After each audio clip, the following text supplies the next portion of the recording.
Hello, thanks for joining me for another review. Right, today we're going to Poland again and the Browar Pinta, and this is their Vermont IPA coming in at 6.1% ABV, 54 IBUs according to Untapped. It goes into, there's a little bit of English there, so I'm not going to go into that. So yeah, Pinta, original Polish craft beer, revolutionaries, that's what it says on the side here. So yeah, my second beer from this brewery. Let's crack it open then and see what we have in the bottle. Bit of smoke for you smoke fans. I had their IPL, what's it called? It's just there. Hop Lager IPL. Wow, great beer. Yeah, it's bottle conditioned, so I'll leave that a little bit more, but it's already hazy anyways. But didn't really pour much of a head, and that kind of aggressive-ish pour. It's quite murky, quite, I don't know, this kind of a well, like an amber colour really, but yeah, not much head, gentle carbonation running up a bit through the beer. I don't know if it's got a bottled on date on this one. It's got a best before 17th of February of 2019. Ingredients: water, barley malt, hops, yeast, so that kind of thing, usual. Trying to get an aroma then.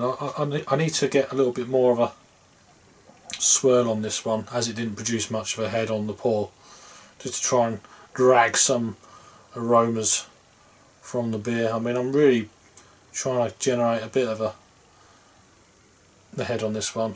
Yeah, we got there, but it's not much really, just not even half a finger, so let's get an aroma then.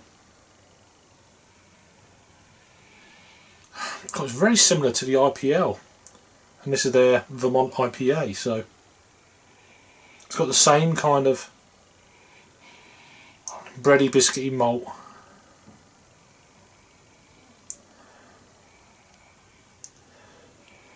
It's a little bit more sweeter, I'd say. Grapefruit, slight citrus zest, piffy orange, I guess. Slightly dry again.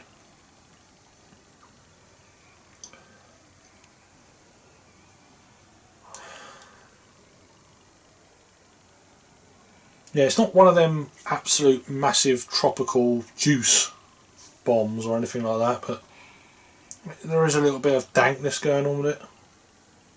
Yeah, let's give it a taste. Cheers. Oh wow, okay. So they say it's a New England IPA. Quite a dark New England IPA. It's more West Coast in colour, a hazy West Coast.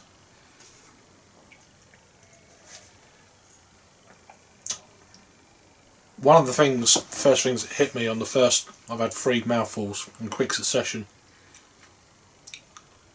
Yeah, I can count. And the first thing I picked up straight away was the mouthfeel.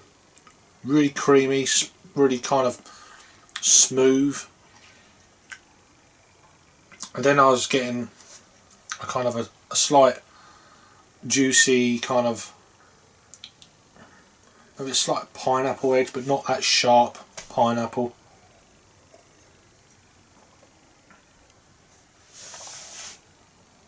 Getting a bit of melon, slightly grassy, slightly oily. I think that's what it is, it's just a little bit oily, giving it that impression of it's a bit smoother in the mouthfeel from the hop oils in this. I don't know what hops are involved in this. I don't know if it's going to go into it in English. Oh me.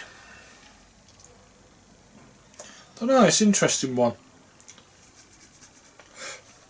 Let's go again.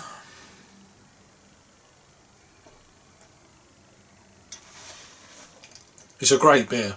I'm just trying to, I should have said that before, it's a fantastic beer. I'm just trying to break it down in my mind and my taste buds, and then blurt it out to you.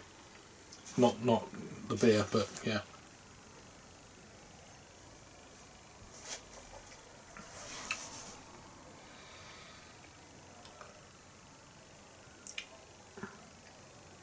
That's an interesting beer, that is. That is a really thinking person's beer, for sure. There is that kind of, you can feel it on the back, there's a slight bitterness going on. It's only 54 IBUs, but right on the back end there's a bitterness that really kind of ramps up unexpectedly. You don't, some beers you think, yeah, here we go, and then boom, and then yeah. This one, it's a slow builder, and you're not really expecting it. It takes you by surprise. I'm just trying to work this out. It's a real complex one. It's a really good complex one. There's some paler stone fruits in there, maybe a little bit of peach or something like that. I'm saying melon. But yeah, that's a really good beer. Definitely getting a grapefruit vibe coming through now. There's a little bit of that kind of pine thing, but it's nothing like what I was picking up on the IPL from the same brewery. It's dank, but it's not massive. It's just very hinty in certain aspects of the beer, along with the piney aspects I've already said. It's there, but it's not in your face. This is more of a kind of I'd say an unripe pineapple without that kind of sharp hit. But what you are getting in a sharp hit of a sweetness of a pineapple. You're getting more of a kind of a dry bitterness on the back end.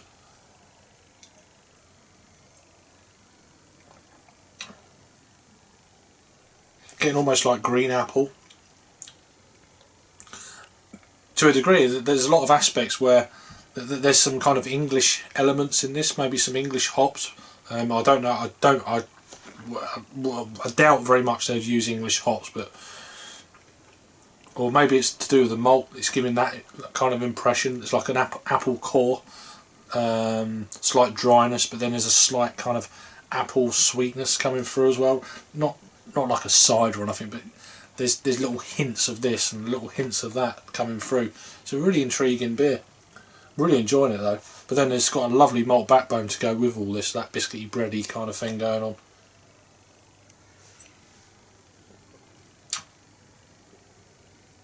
Yeah, it's very English-esque, if you will. Let's see what it says on the bottle, because there was a bit of English here. I didn't want to go into all of this before I gave my kind of off the cuff, out there kind of opinion, if you like. Let's pour the rest of this in and see if it changes, and I'll read that.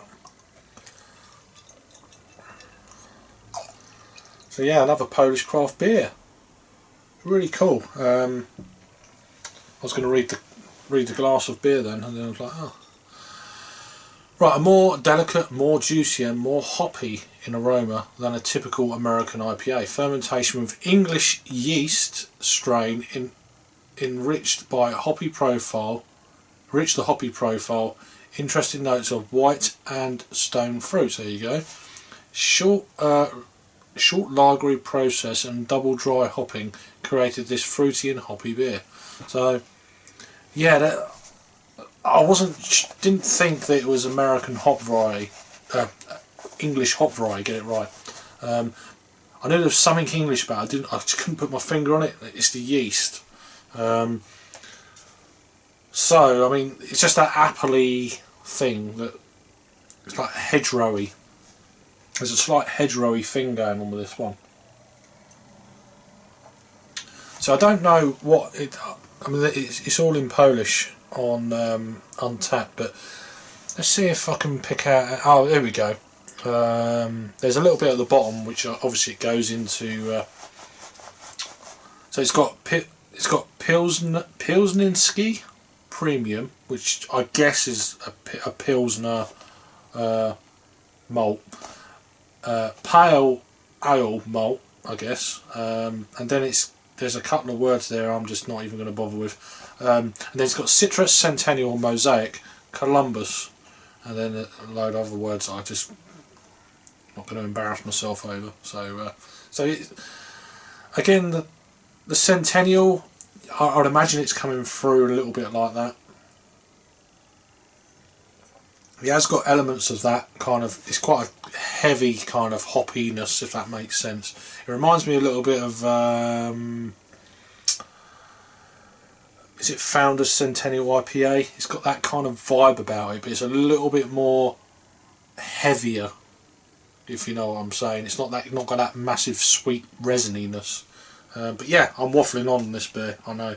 So in terms of a rating then for me, it's a really good beer.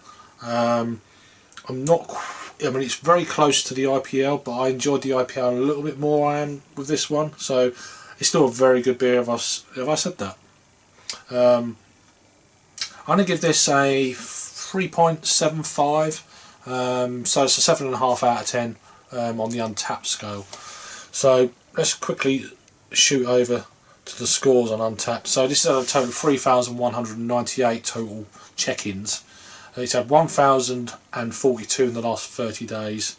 It's had 2,579 actual ratings, coming in at 3.59. So I'm giving it a little bit more.